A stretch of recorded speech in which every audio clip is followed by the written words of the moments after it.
Rick, you'll be pleased to know we've already had some responses, and Simon and Mark have already emailed us in this link to something that was on the BBC News website. I don't know if you're familiar with this, but it's a remarkable story. Lion mutilates 42 midgets in Cambodian ring fight. That's just the headline. That's a hell of a headline. That makes me want to know more about the story. Well, that's what a headline should do. Spectators cheered as entire Cambodian midget fighting league squared off against African lion.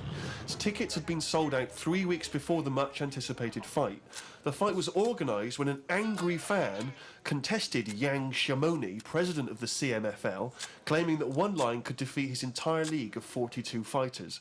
Well, the fight was ended, Rick, after only 12 minutes, after which 28 of the midget fighters were declared dead.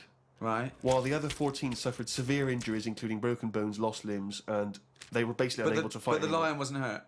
It would have seemed that the lion was okay. Oh, good. Well, that's amazing. Karl, what are your thoughts instantly? I mean, you're bound to have a take on that. See, what's annoying me is I've sent money to Cambodia because apparently they're hungry and haven't got any energy. So what's going on? Well, it's much easier to fill up a midget than it is a regular Cambodian. You know, they're I just happy feel on like a Mars bar. I'm being cheated a bit. You were conned before with a charity, weren't you?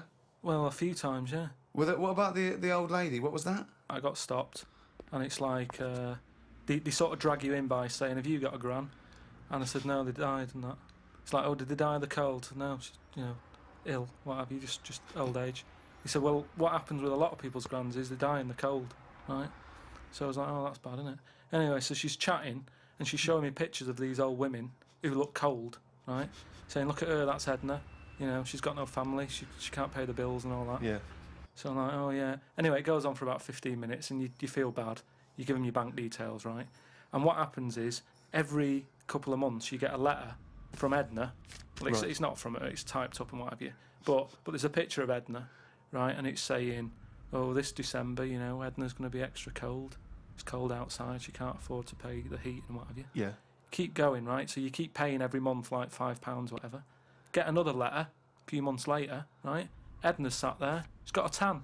What do you mean she's got a tan? Well, when they said, she's cold, I thought they meant for the heating, not to send her on holiday for a month. She sat there with a tan. I'm not joking. Are you sure it wasn't just a slight problem in the printing? No, definitely. She looked well happy. Sure it wasn't liver failure? You see, when does it become bad to avoid people like that? Do you know what I mean? Because some people say you shouldn't, they're people like us who've just had a bit of bad luck. Well, of course they are. Yeah, I know, but I remember one on our estate, right? And she was a bit, what's the word that you can use? Because I don't want to offend anyone. But I'd say, but sort of mental homeless.